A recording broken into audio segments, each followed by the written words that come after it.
أعوذ بالله السميع العليم من الشيطان اللعين الرجيم. بسم الله الرحمن الرحيم. الحمد لله رب العالمين. الحمد لله والحمد حقه كما يستحقه حمدا كثيرا. وأعوذ به من شر نفسي إن النفس لأمارة بالسوء إلا ما رحم ربي. والصلاة والسلام على أشرف الأنبياء وسيد المرسلين خاتم النبيين سيدنا وحبيب قلوبنا وشفيع ذنوبنا أبي القاسم محمد. اللهم صل على محمد وآل محمد وعلى أهل بيته الطيبين الطاهرين المعصومين المطهرين المكرمين. ولعنة الله على أعدائهم أجمعين من أول يوم ظلمهم إلى قيام يوم الدين. السلام عليك سيدي ومولاي يا أبا عبد الله، وعلى الأرواح التي حلت بفنائك. عليك مني سلام الله أبدا ما بقيت، وبقي الليل والنهار، ولا جعله الله آخر العهد مني لزيارتكم. السلام على الحسين وعلى علي بن الحسين وعلى أولاد الحسين وعلى أصحاب الحسين جميعا ورحمة الله وبركاته. صلوات اللهم صل على محمد. قال الله العظيم في كتابه الكريم وهو أحسن القائلين وأصدق الصادقين. بسم الله الرحمن الرحيم. والذين يقولون ربنا هب لنا من أزواجنا وذرياتنا قرة أعين واجعلنا للمتقين إماما. آمنا بالله صدق الله العلي العظيم. For the purification of the souls, the enlightenment of the hearts, for the hastening of the reappearance of Baqiyatullah al-A'zam, Ruhi wa Arwah al-Alameen lahu al-Fida, enlighten your souls and the atmosphere with the recitation of salawat upon Muhammad wa Ali Muhammad. Allahumma salli ala Muhammad wa Ali Muhammad. Respected scholars, elders, brothers and sisters, salamun alaykum wa rahmatullahi ta'ala wa barakatuh. It is the objective of every couple who enter into this special union. It is deemed to be one that brings about happiness, joy, bliss, and tranquility in the lives of human beings. It is desired and should be the objective of the believers to seek in order to obtain the pleasure of God as well as ultimate victory on the day of judgment.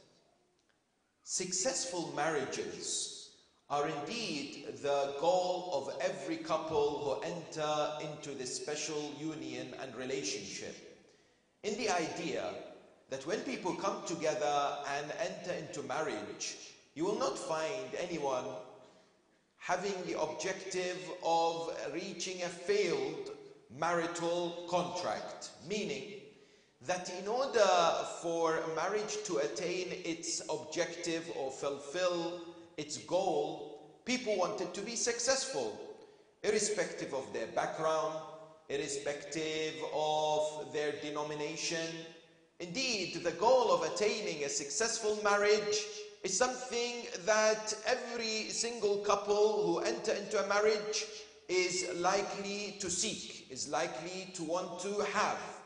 No doubt, what a successful marriage is in reality is another discussion, in the idea that maybe it is a subjective matter where certain individuals will have a certain understanding of what constitutes a successful marriage, whilst others will think a different manner. The first thing to ask is, of course, is a successful marriage possible or impossible? Meaning what? Meaning that many people have come to discuss the achievement of such a realization in the idea that some people say that when it comes to marriages, it is what deemed to be something which is quite challenging for many people. They have witnessed the rise of divorce rates, for example, in many parts of the world and in many communities. Here in Australia, statistics from 2015 by the government shows that divorce rates increased by 4.3% from what? From 2014. Similarly, we find people are putting off marriage. In the United States, it is recorded that in the 60s, approximately 76% or over 18s were married. Today is what? Is about 50%. Which highlights what? Which highlights that marriage as an institution is indeed in danger, because there are many fears in the hearts and in the minds of people when it comes to this particular relationship, and that they see examples before them, they see things happening, and they wonder whether a successful marriage can actually materialize. Can it actually happen? Yes? There are some who have said it is impossible. There are some who have said something like this can never be achieved because of their preconceived ideas. There are some who have said, well, you can try. For example, Socrates, the famous philosopher, Greek philosopher, what does he say? He says, by all means, get married. If you marry the right person, you're happy. If you marry the wrong person, you'll become a philosopher. That is according to this particular individual. Others have said, I have seen individuals who have reached a certain level of their lives, and what? The continuous bickering and the conflicts and the disagreements that people witness and see between husbands and wives are what? Placing this notion of attaining happiness and success in zawaj or marriage as a far-fetched thought. Someone said that once there was a couple who were in their 70s, they went on a vacation. When they went on a vacation, it is said that the wife was in the supermarket, she was caught stealing. She was taken to court. The judge asked her, what did you steal? She said, I stole a can of peaches, inside, peaches. He said, how many peaches were in this can? Why did you steal? She said, I was hungry, I opened it up, I stole it. He said, how many peaches were inside the can? She said, 6. He said, because of this, I will sentence you to 6 days in jail. All of a sudden, her husband was sitting in the court. He said, Your Honor, I need to add some more information. He said, what is it? He said, my wife also stole a can of peas and sweet corn. The realization is what? That sometimes this is seen in marital examples between people that sadly exists in many parts. When we look at this whole institution, of course, the religion of Islam comes forward to highlight how sacred this relationship is in the eyes of Allah subhanahu wa ta'ala. I tell you, how beautiful has the Quran talked about marriage. Allah tabaraka wa ta'ala says, it is amongst His signs, وَمِنْ آيَاتِهِ أَنْ خَلَقَ لَكُم مِّنْ أَنفُسِكُمْ أَزْوَاجًا. When Allah tabaraka wa ta'ala links this to Himself, the idea must indeed present to us that it is indeed special. No doubt, when the Almighty said, I am the one who is blessing this relationship, and it is amongst my signs. Similarly, الرسول الأعظم والنبي الأكرم Muhammad صلى الله عليه وآله وسلم.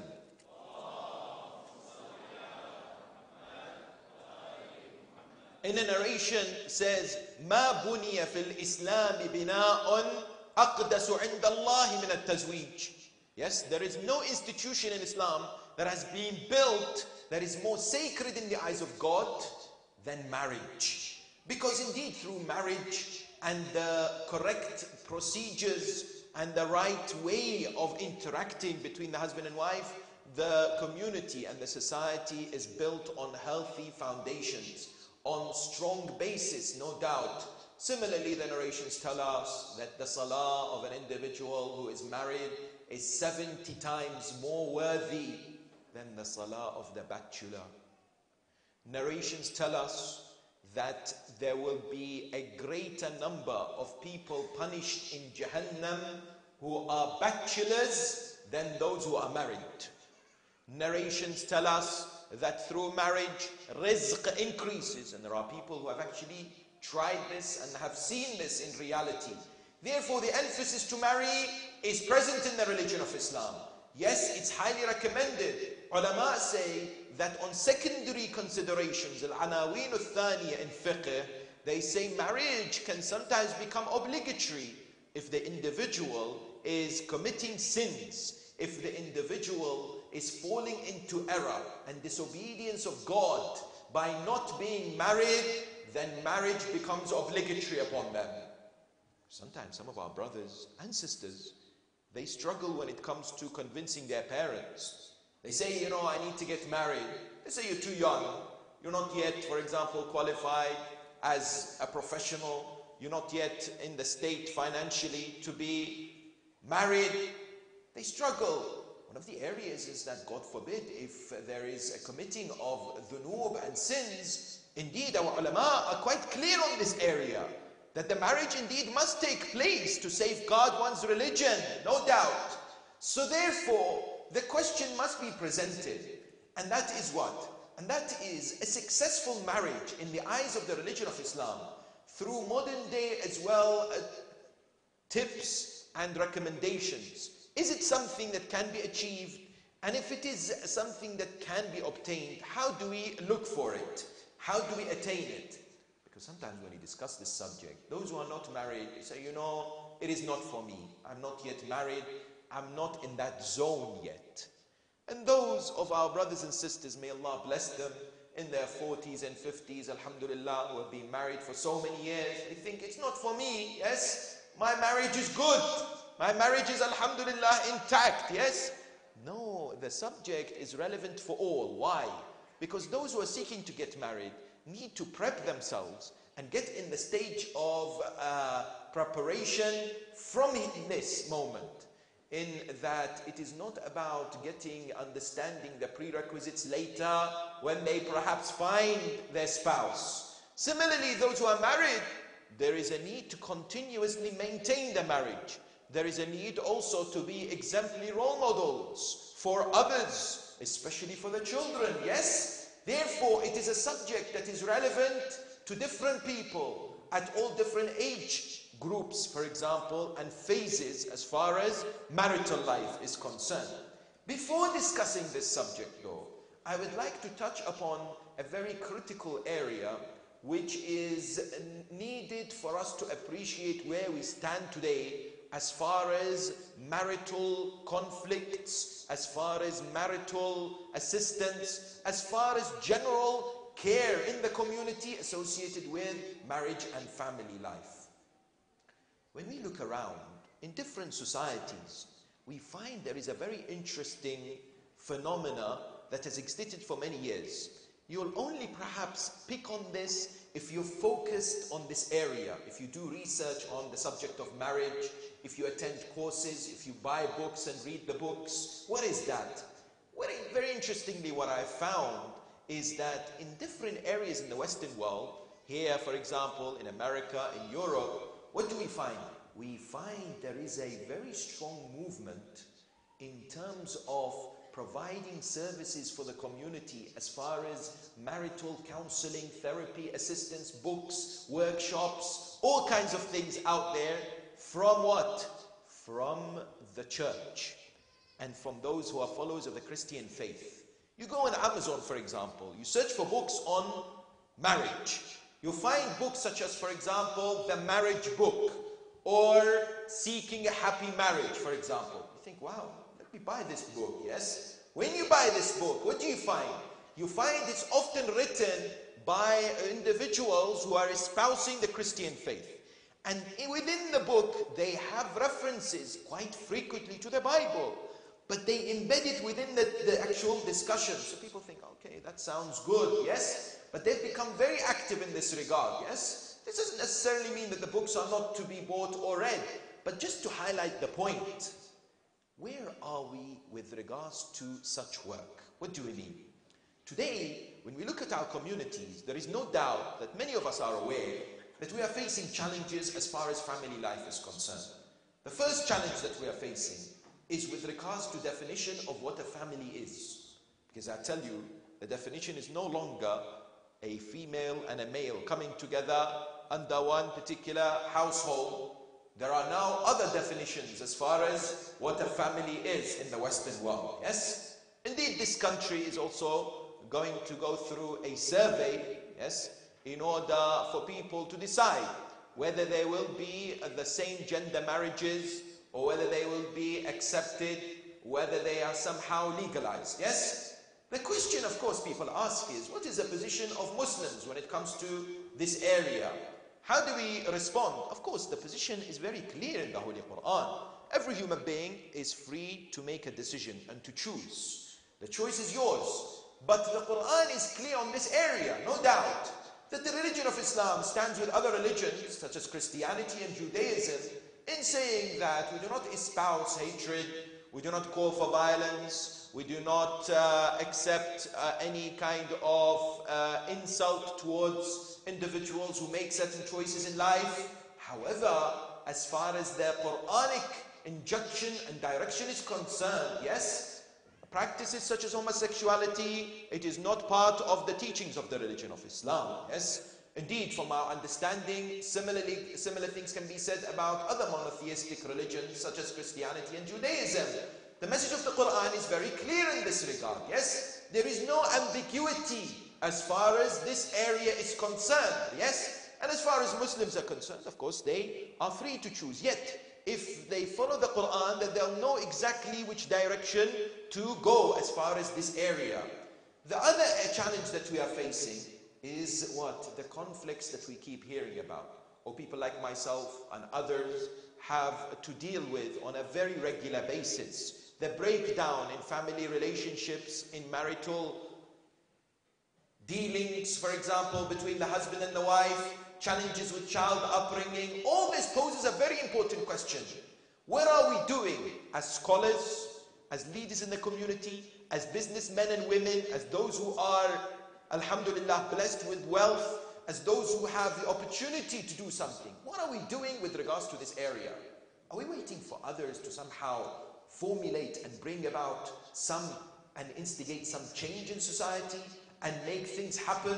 Or are we beginning to start to be proactive in this area? Let me give you a few examples.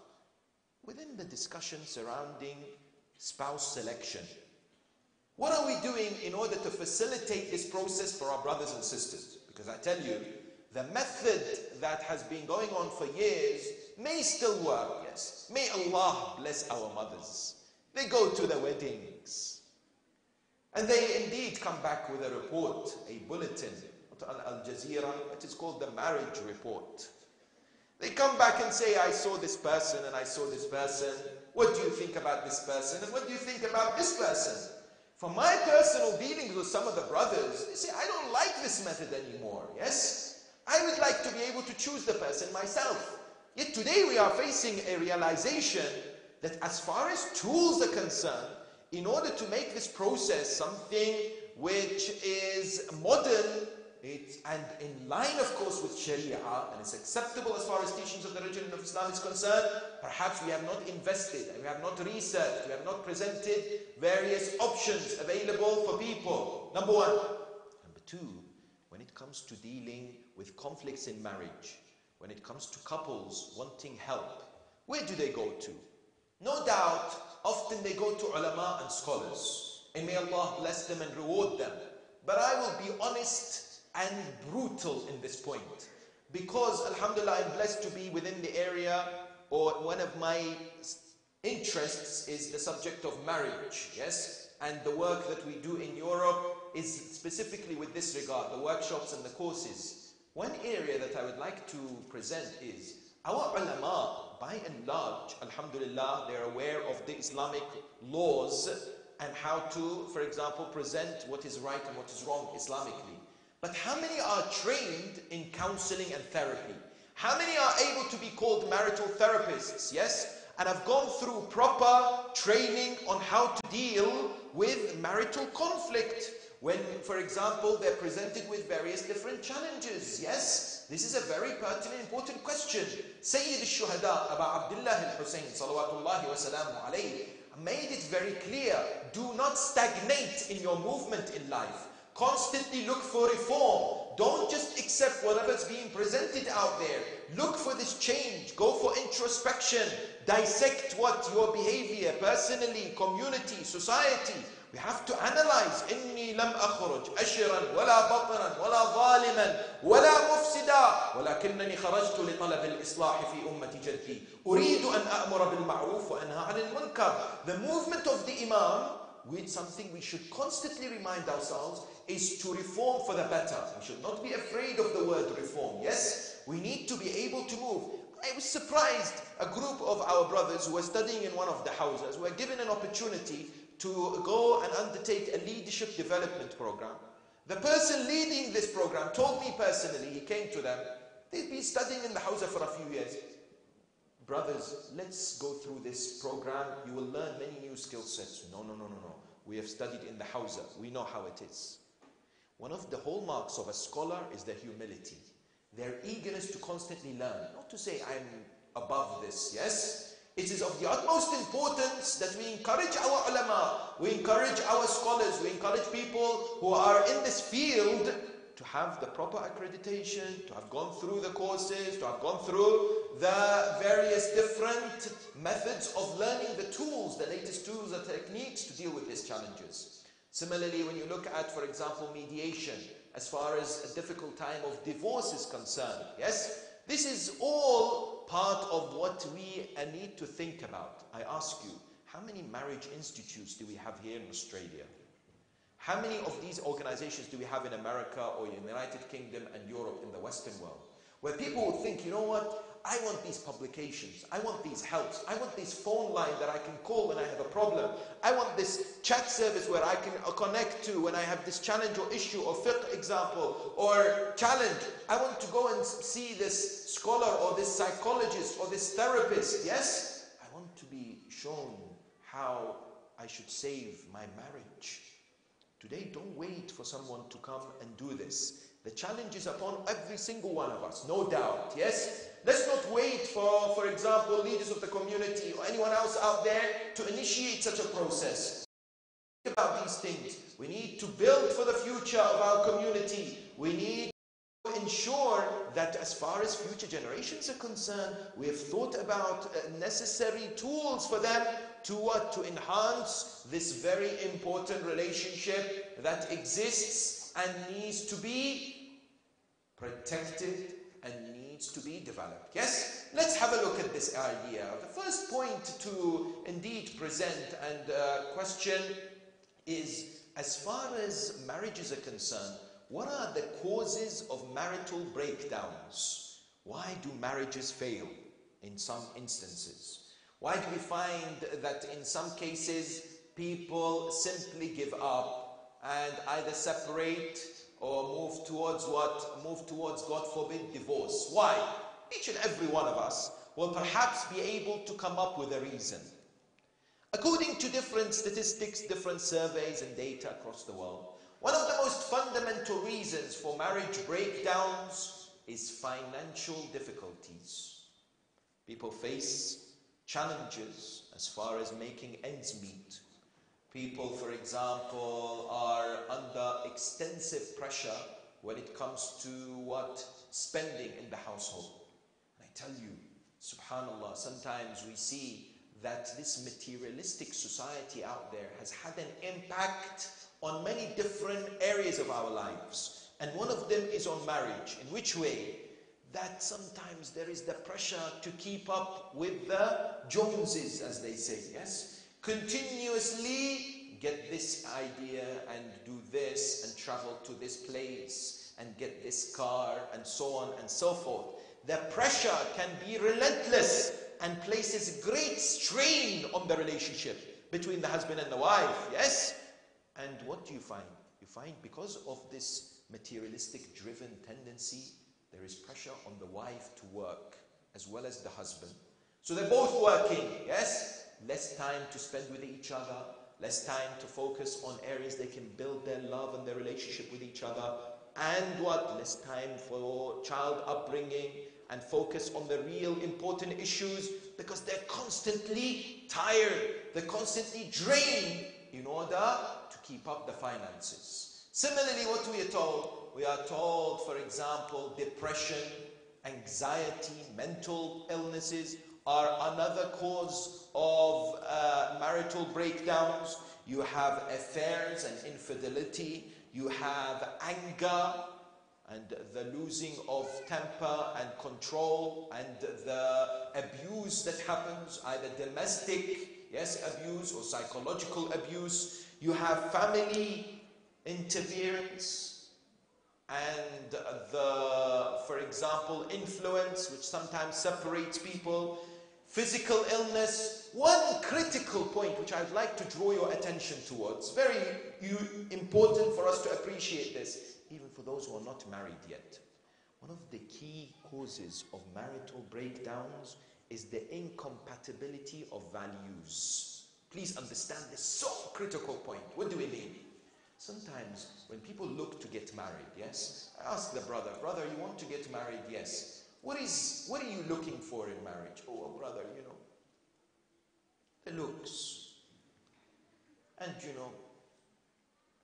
they must be from a particular family and they must be educated very well. Yes? These are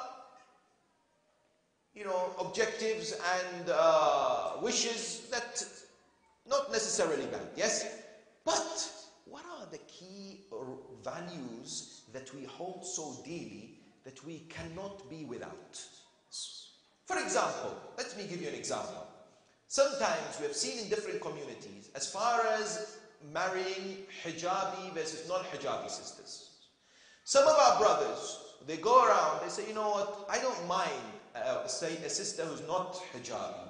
Later, I will make her wear hijab. I will ask her wear hijab. When we grow stronger together, when she will listen to me, when everything's rosy. I've seen it, mashallah, in Hollywood, and God forbid, Bollywood. And she will listen to me and, everything will be fine. Don't worry. Everything will be good. On the other side, some sisters, yes, sometimes wearing hijab, they feel under pressure. Sometimes they say that I'm not in a position to get married. Why? Because the brothers out there are looking for non-hijabis. And because I'm a hijabi, I'm disadvantaged. I say to those sisters, if a brother is looking for an individual in life and wants you to take off your hijab, he doesn't deserve you. Doesn't deserve you. Don't start off your life with the disobedience of God at the expense of what? At the expense of angering Almighty subhanahu wa ta'ala and pleasing some human being. Yes? These are sometimes for certain people values. They will never compromise on these values. Now, what happens is, if the marriage is based on incompatible values, later on cracks begin to appear and the cracks become bigger and bigger because for both the husband and the wife, these values are dear to their hearts. And they didn't think and place them on the table at the beginning when they're searching. They're looking more in a more lustful intention sometimes when they want to find their husband or wife, rather than what really matters as far as husband and wife is concerned. Similarly, what do we find? The studies today, indeed, psychologists have talked about. What have they talked about? They said today we are experiencing a very interesting phenomenon. This phenomena is where people are very much geared towards giving up and acquiring new things very, very quickly. Remember, in this day and age, when things break down, for example, you've got a TV, maybe it's a few years old, you don't think to fix it. The normal procedure is, I'll just get a new one, yes? People, often what is happening out there is they're not focused on mending their relationship. There is the new term which is known as the throwaway marriage, which means people are more reluctant to be patient, to try hard for their marriage to be strengthened, but they consider the option of separation and divorce very quickly, yes? Without necessarily placing the effort and going through the struggles and the difficulties to make it work. And they start to drift apart. I remember reading the story of an individual who married someone. He was from a background where during his childhood he was poor. He never understood certain techniques and etiquettes. She was raised in a respected family, and she used to have birthdays and whatever. When they got married, her first birthday, she was expecting that, he really looks after her in that way. That, for example, he brings her the flowers. That, for example, he surprises her. He bought her, he knows that you have to buy, ideally, and God help those who forget their birthdays of the other, yes? What happens is you need to bring gifts or presents. So he bought these gifts and he placed them in a plastic bag. He bought them from the supermarket. He left them in the kitchen. 2 days before her birthday, she came and found it there. She said, "What is this?" He wasn't really bothered. He needs to keep a secret. He needs to wrap it. On her birthday, on the exact day he came, he gave it to her in the plastic bag and said, "Happy birthday." Now she was quite upset by this. She'd never been given a birthday present like this ever in her life. She stormed out of the house, yes? She wouldn't speak to him that day. Later he came back and said, "What's wrong?" She's like, maybe he doesn't know, but she kept the hurt. But there was what? There was no discussion of this issue, and they began to drift apart. She began to think that he doesn't really love me, because who would do this to their own wife? He began to think that, she's a very complex, difficult person. Who wouldn't accept this gift? I bought her a gift, she should accept it, right? So they started to drift apart, and unfortunately, that was the precursor, and they eventually divorced. What we are told is this unfortunate tendency to give up quite quickly is a hallmark of modern day living. Sadly, this throwaway marriage is another cause of the breakdown in relationship. Therefore, the question that is being posed is, how do we work towards attaining success? Allah Tabaraka wa Ta'ala in Surah An-Nisa, يا أيها الناس اتقوا ربكم الذي خلقكم من نفس واحدة وخلق منها زوجها. It is me who has made this marriage something very pivotal, yes? Similarly, he refers to the nafs, the idea of the soul, which the ulama then come to conclude that as far as marital relationship and marriage is concerned, it is so sacred because Allah subhanahu wa ta'ala has made it so. And in order for it to be successful, God must be in the center stage of everything that we do. In some cases, we lack spirituality in marriage. What do we mean? When you look at, for example, the beautiful life of Amir al-Mu'mineen, Ali ibn Abi Talib, and Sayyidatul Nisa, Fatimah al-Zahra, salawatullahi wa salamu alayhima. A wonderful example of a couple who indeed placed Allah subhanahu wa ta'ala as center stage for their relationship. What do you find? Everything fell into place because the pleasure of God was of the utmost importance. It was the number one goal in their mind. In which way?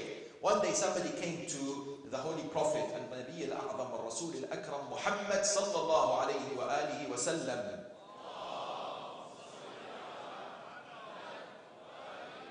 And when he came, he said to him, "I'm poor and I'm hungry. Can you please give me some food?" The Prophet asked his family, his wives. They said, "We don't have anything." Amir al-Mu'mineen was in the mosque. He said, "Ya Rasulullah, I'll take him home." Now, Sayyida Fatima, salamullahi alayha, did not know that this man is coming, yes? When Amir al-Mu'mineen brought him home, there is one objective in the household, the pleasure of God. Whatever Allah is pleased with, we're happy with. We'll sacrifice as long as we attain the pleasure of the Almighty. So the man is bought by Amir al-Mu'mineen. Do you know what Sayyidah Fatima does? She discusses with the Imam. She doesn't discuss and say, why did you bring him? We don't have food. They didn't have enough food. They had food for one person. Neither herself, nor Imam, nor their children had eaten. So they both, because there is that compatibility, they speak with each other. They decide that we're going to place the children asleep hungry. And we're going to serve this food to this poor man by blowing off the candle so that he doesn't realize that Imam Amir al-Mu'mineen is not eating with him, so that he is fully satisfied. Allahu Akbar. Notice the love that these individuals have for humanity for the sake of Allah. Yes?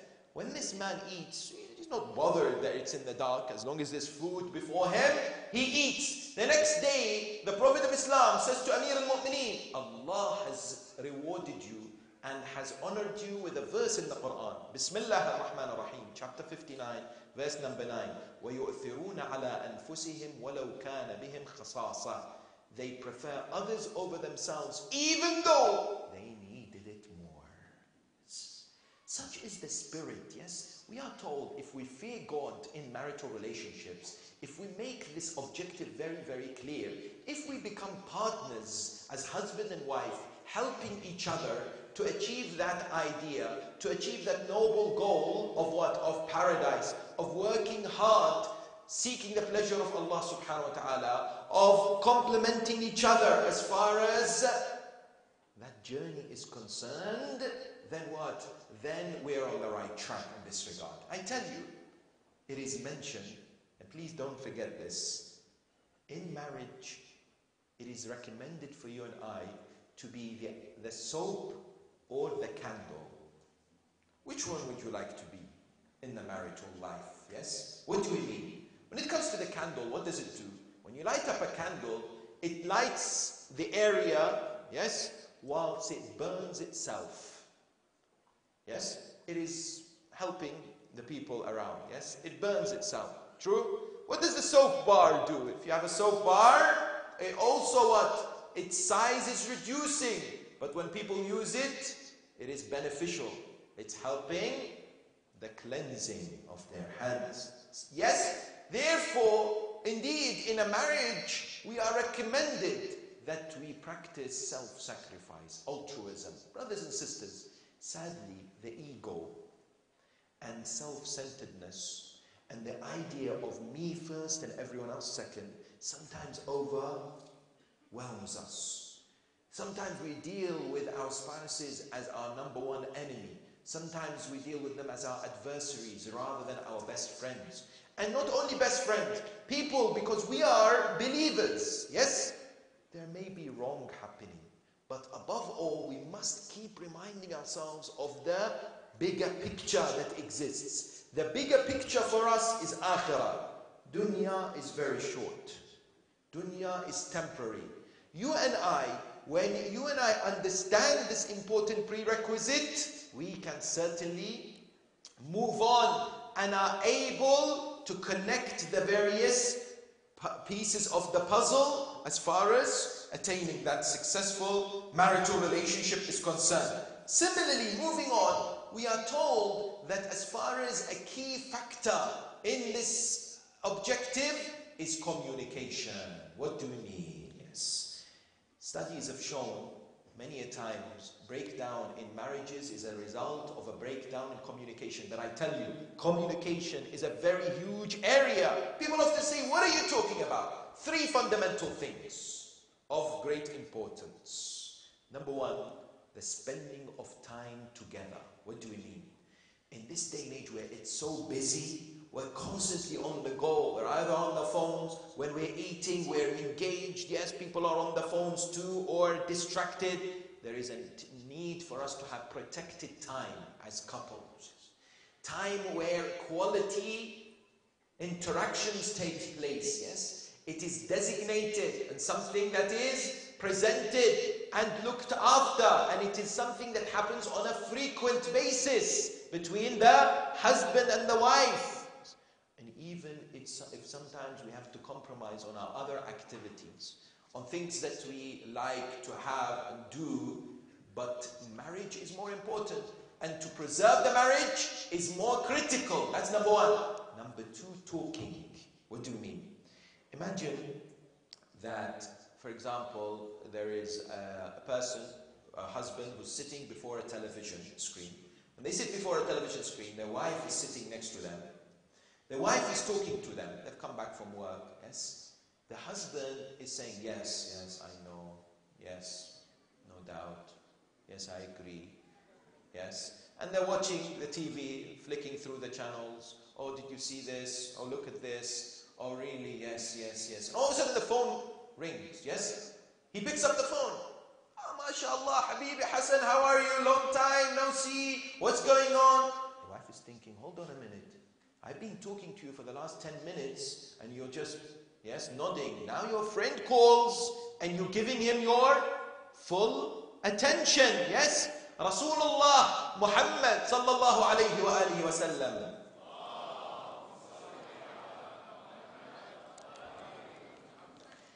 Mentions this idea.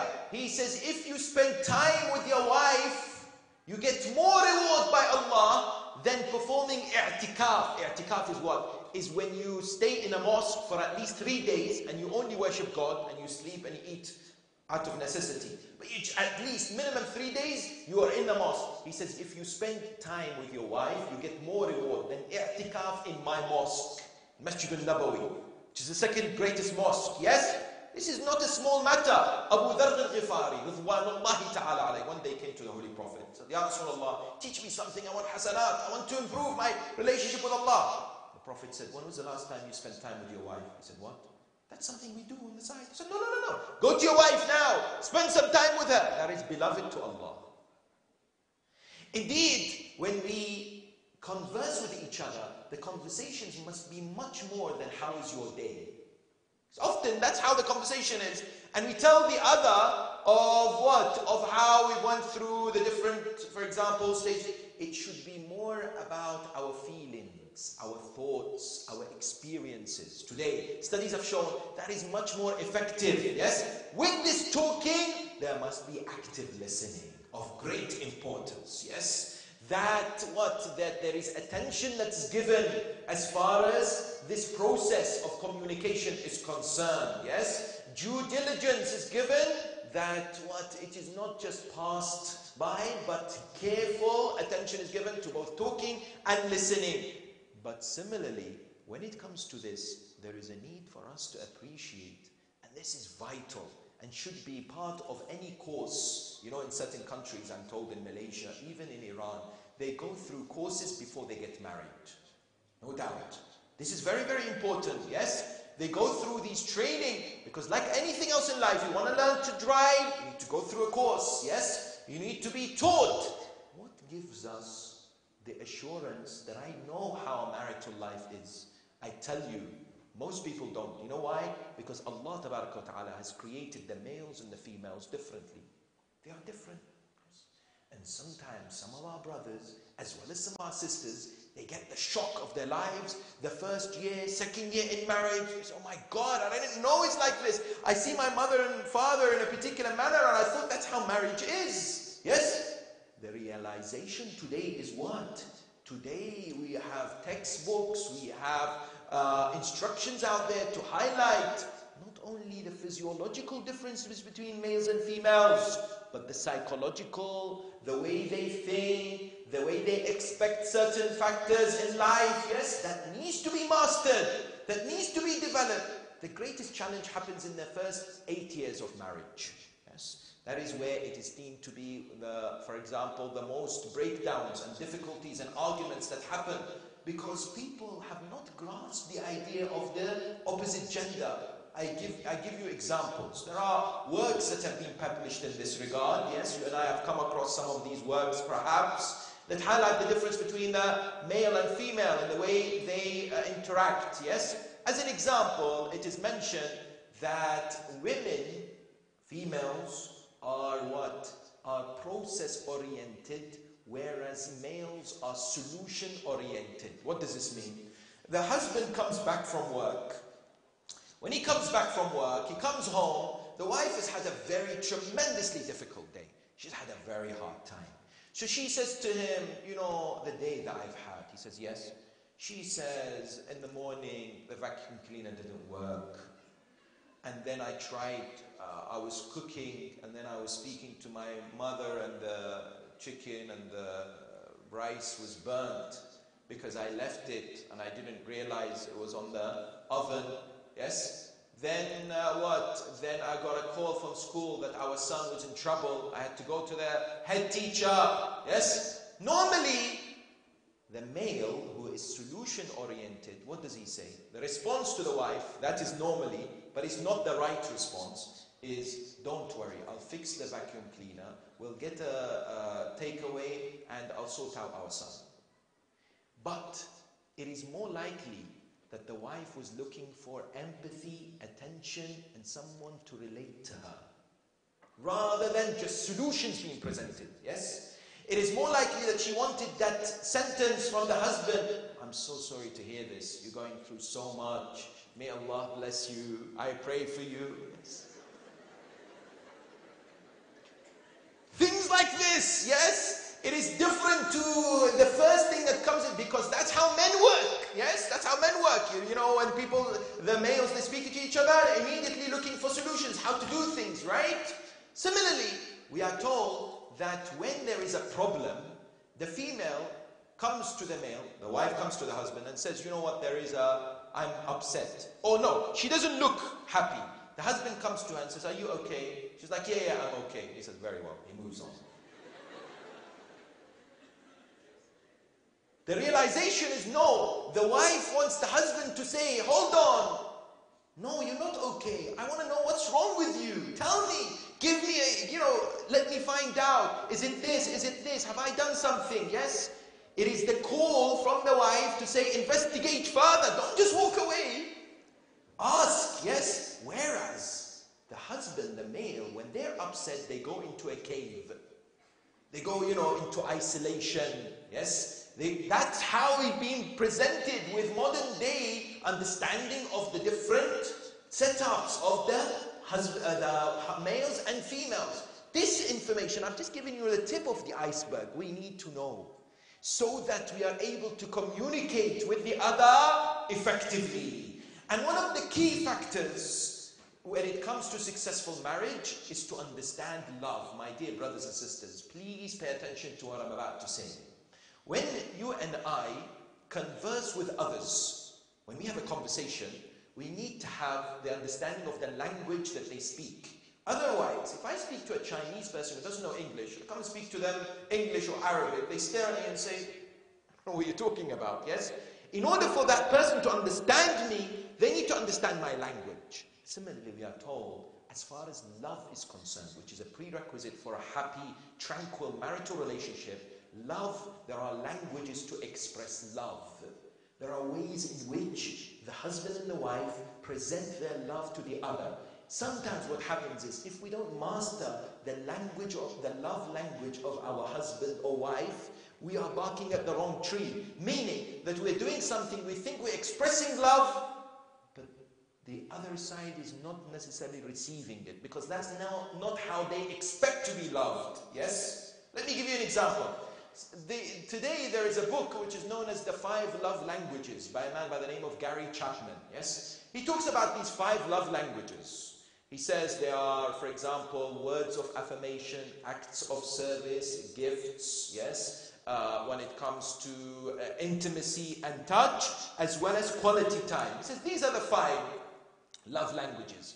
Sometimes a husband presents a gift to the wife. She's not really looking for that gift, yes? She's looking more of him providing some chores in the household. That is an act of service. That will mean much more to her than what? Than, for example, words of affirmation, when he will express his love towards her, yes? How do we find out each other's love language? Very simply, there are tools online, yes? There are ways of asking each other out of these, for example, and others. How do you prefer to receive love? What is your method of getting that compassion, that affinity that exists what? Between the husband and the wife, yes? And similarly, of great importance, we are told what? We are told that in a marriage, in most marriages, there are conflicts that will arise. There are disputes. There are disagreements. And these disputes and disagreements, by the way, are not necessarily bad. We can utilize them for our development. Quran says, وَتَعَاوَنُوا عَلَى الْبِرِّ وَالتَّقْوَى وَلَا تَعَاوَنُوا عَلَى الْإِثْمِ وَالْعُدْوَانِ. The teachings of the Ahlul Bayt come to us and give us a very interesting direction as far as conflict management is concerned. Some people say, let's face it, in a marriage, there are instances where people fight with each other, and it is not unusual. So, we need to learn how to fight right. In which way? Let me give you a number of examples. We are told that sometimes there is a false notion in the minds of certain brothers and sisters that when they get married, they want the other person to conform to their own vision of how their wife or their husband should be. Many times we're thinking, I need to change my wife. I need to change my husband to how I want them to be. The process which leads to a successful, happy relationship is for the husband and the wife to start from within and to ask themselves, how can I mold my personality and how do I change myself first and foremost? Please appreciate this very important point. What do we mean here? In many cases, when we don't like something that is happening between the husband and the wife, we feel disgruntled, we feel upset, we start having thoughts, we start being remorseful, and so on and so forth. But the realization is there are different ways to come out of this by looking at ourselves and how we can adapt to the situation and compromise and work together to come to a meaningful solution together. No doubt, in many cases it requires both the husband and the wife. But if we do it for the sake of Allah, many a times if the husband or the wife is stubborn, God forbid, and they're not willing to change, let's not be afraid to change. Yes.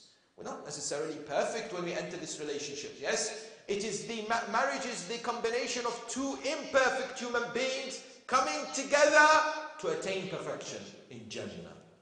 That is what it is. So we indeed become the mirror of each other in that, as far as this notion of dealing with conflict is concerned, there are some tips that are presented out there. The first is, let's choose the time for our arguments or disputes. It is said today in studies, the evening is not a good time. People are tired. People are depleted of their energy. So we are told, pick the right moment. Because sometimes people will say things that they don't necessarily mean. Yes? Secondly, if we do not address the problem of anger that we sometimes express, yes? And the words that we choose, there is no justification for insult. Don't say, yeah, she said this about me, or she said this, or she mentioned this. Marriages should not have any form of abuse or insult, yes, between the husband and wife. It is not right, it is haram. Remember, you're dealing with a mu'min and a mu'minah. They have the sanctity, they have the sacredness. Just because your wife doesn't give you the green light, just mention certain words against them. And similarly, when it comes to the wife too. But, do they happen? Yes. How do we react to it? Of great importance is the power of forgiveness and the power of patience. So pivotal in this particular relationship. Yes? We are told, similarly, when we have these debates, when we have these heated arguments, we should avoid using you. We should instead use I. I am disappointed. I wasn't expecting this. Not you are this. You are how this. You never this, yes? Similarly, there are certain words that should never be used when it comes to conflict, and that is always and never. Don't ever use these words. Always and never. You never love me.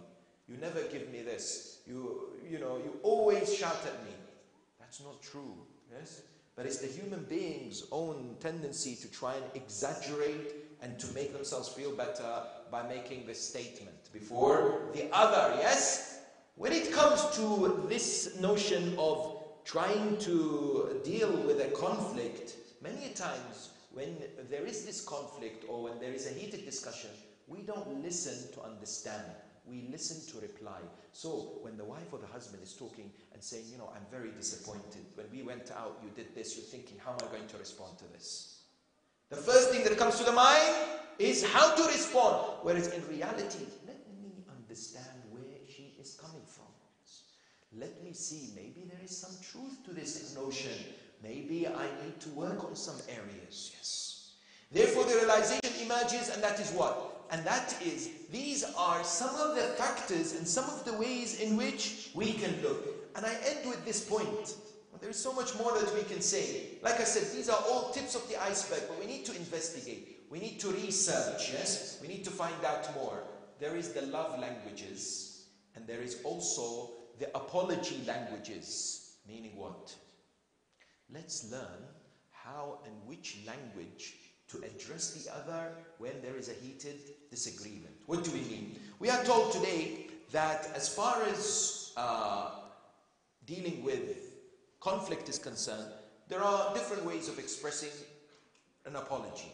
Sometimes some people would say, I am sorry. Sometimes some would say, I was wrong. Sometimes it is, what can I do to make it right? Sometimes it's, I won't do it again. And sometimes is, will you forgive me? Now, it could be others, yes? We need to sit down and decide what is the best way. How do you prefer when it comes to these areas, when it comes to expressing apology? Yes. And when you and I express apology, it is not a matter of weakness. People think, you know, I never say sorry because that means she's won and I've lost and I can't bear with that. No, we should not think in that way. If we center everything around Allah, I'm doing it for the sake of Allah, Allah is going to be pleased. Why? Because I'm crushing my own ego. And no doubt, yes, I would do it for the sake of maintaining a happy, healthy marital relationship. Yes. Arguments, for example, should not happen in front of the children. Similarly, arguments should not necessarily be left to brew and get bigger and bigger. We should not come up with files from before. We should deal with the matter in question, not bring up issues of the last year or the last week and the last month if they're not related. Yes? These are all pointers on how we should develop ourselves and truly focus and work as a team, yes, as a mu'min and a mu'mina that Allah has blessed to come together, and we have a responsibility to build this important unit in the society, which is known as the family, to preserve it and to what? And to make it that which brings about righteous children who learn the best ways to practice marriage and marital relationship from their parents. And that's why when you look at the 10th of Muharram, you look at the epic of Karbala, you look at the story of Abu Abdullah al-Husayni, there are indeed examples of human beings, of great individuals who have recognized and indeed have left this legacy as far as being role models for both men and women is concerned, especially the youth, yes? And indeed one of them is Ali al-Akbar, salamullahi alayhi, yes. Ali al-Akbar, according to some narrations, was the oldest son of Imam al-Husayn alayhi salam. And indeed the Imam would have a special relationship with Ali al-Akbar, in that some point to the fact that on the way to Karbala, what do we find? We find that Imam alayhi salam, whilst he was riding, he fell asleep just for a few minutes. Ali al-Akbar was right next to him.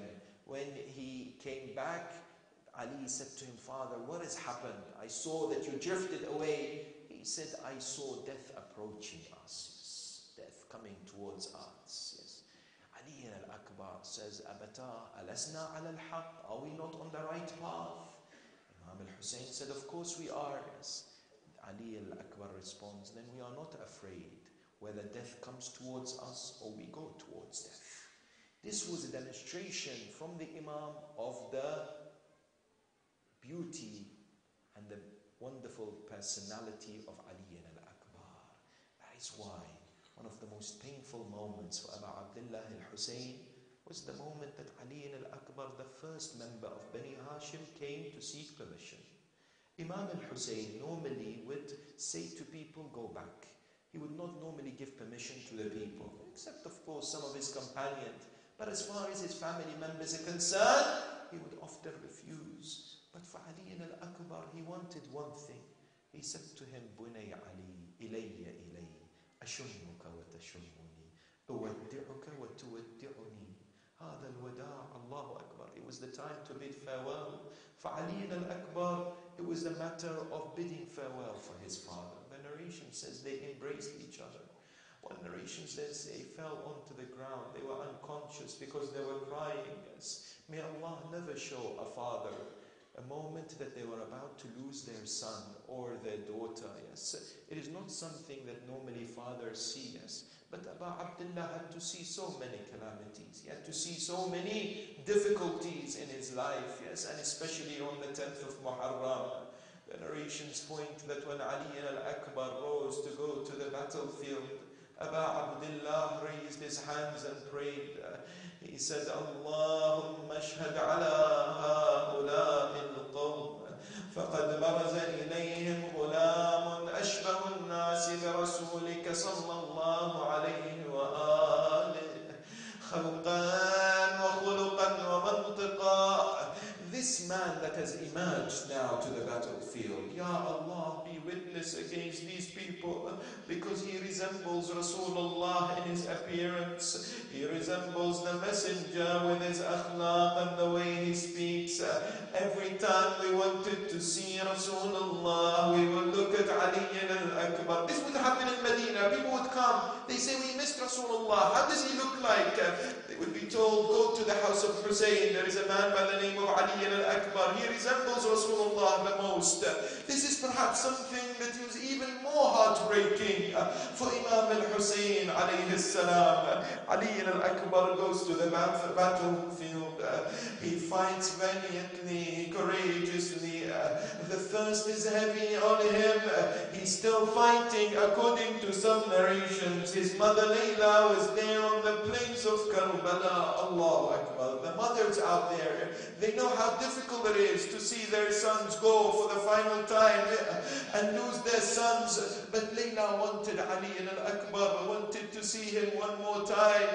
She came out of the tent. She saw Abu Abdullah. She saw the face of Hussein change. She said to him, my master Abu Abdullah, has any harm fell upon my son Ali? He said to her, there is an enemy who had come to fight him. I'm afraid that he will hurt him. But Layla, if you want to see your son again, ask Allah, for the dua of the mother is answered by the Almighty. Layla enters the tent. She sits on the prayer mat. She removes her hijab. نظرت إلى السماء رفعت أيديها قالت إلهي بغربة أبا عبد الله يا راد يوسف إلى يعقوب رد إلي ولدي حليم. Ya Allah, do you know what she asks? She says, Ya Allah, you know that Hussein is alone on the battlefield. He is ghareeb. You are the one who returned Yusuf to Yaqub. Return to me my son Ali. The narration says Ali al-Akbar defeats that enemy man. He comes back, but he comes back with full of thirst. He looks at Imam al-Hussein. He says, Father, the weight of the armor is killing me. The thirst is overwhelming me. هل لي من شربة ماء أتقوى بها على الأعداء. Imam al-Hussein, according to one narration, look at the love of the father. He would say to him, Bunay Ali, come next to me. Why, father, why? He says, I want to give you part of my saliva so that at least it will help you. ساعد الله قلب صاحب العصر والزمان. Because Ali al-Akbar cries out, Abba ya Hussein, your mouth is even drier than mine. You are even more thirsty than mine. Indeed, Imam says to him, Bunay Ali, go to your mother Layla, she's waiting for you. Ali al-Akbar enters the tent. He finds his mother and Layla on the ground unconscious. جلس عندها جعل يبكي ووضع رأسها في حجره. He placed her head on his lap. Tears from his eyes fell on the cheeks of Layla. She was awakened. نظرت إليه. علي بني, this is you. Is this a dream? You've come back. Now she's asking him, Allahu Akbar. She says to him, Bunay Ali, stand up. Just stand up, please. He says, why? She says, I want to look at you. All I want is my eyes to look at you, Ali. I don't want anything else. Why does she want to look at Ali for the final time? She knows in a few moments she will see the battered, bruised body of Ali al-Akbar into pieces. Ajarakum Allah. Ali al-Akbar returns to the battlefield. The weight of the armor, the thirst gets to him. He stands to take a rest. An enemy comes from behind, says, I will make his father mourn for him. وضربه على رأسه فجعل فلق رأسه. The Imam alayhi salam hears the cries of Ali al-Akbar. عليك مني السلام أبتاه أبا عبد الله. Ali al-Akbar falls onto his horse, but you know his horse, he is blinded by the blood of Ali al-Akbar. So instead of taking him to the Imam's side, he took him to the side of the enemies. They surrounded him. One man stabbed him on his body. Another man hit him with a pole. A third person would strike him with a sword. He fell onto the ground. Imam al-Hussein rushed to the battlefield. Yes, according to some narrations, Sukaina looked at Imam. She would say, Abatah, the voice of Ali al-Akbar is this direction. Why is it that you're going this way? And he looked at her and says, Bunay Sukaina la talumuni. Do not blame me, for I have indeed heard the cries of my son, and I don't know which direction to take. I do not know where to go, how painful it is for the father to hear his son call him and not able to help him. The poet says, when Imam was going towards his son Ali al-Akbar, جعل ينظر إلى Najaf, and he looked at the direction of Najaf, and he started to say, Father Ali, you lifted the gates of Khaybar, but you never had to lift the body of your son. He came next to his son Ali al-Akbar, جلس عنده, جعل ينظر إليه, قال بني علي على الدنيا بعدك العفا. Oh Ali, what is the worth of this dunya when you've left? Now you've left your father alone in this world, and your father can't help you. But at that moment, he saw Ali al-Akbar smiling on one direction, and he saw him grieved on the other. Allahu Akbar. Yes. He asked him, Bunay Ali, why is it that you smile, and why is it that you are grieved? He says, Abata, Ya Aba Abdullah, ala yasari Rasulullah. I see Rasulullah قد سقاني بشربة من الماء لن أظمأ بعدها أبدا. Rasulullah has given me water, I'll never be thirsty again.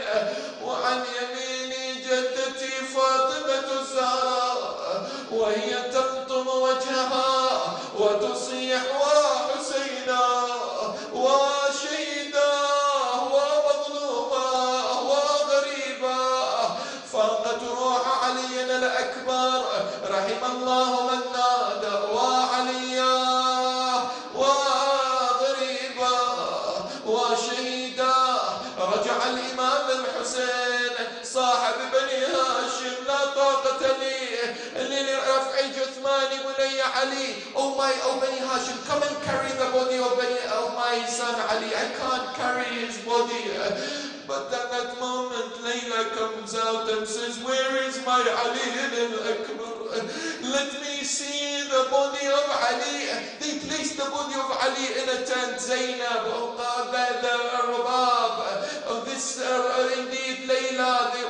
come out.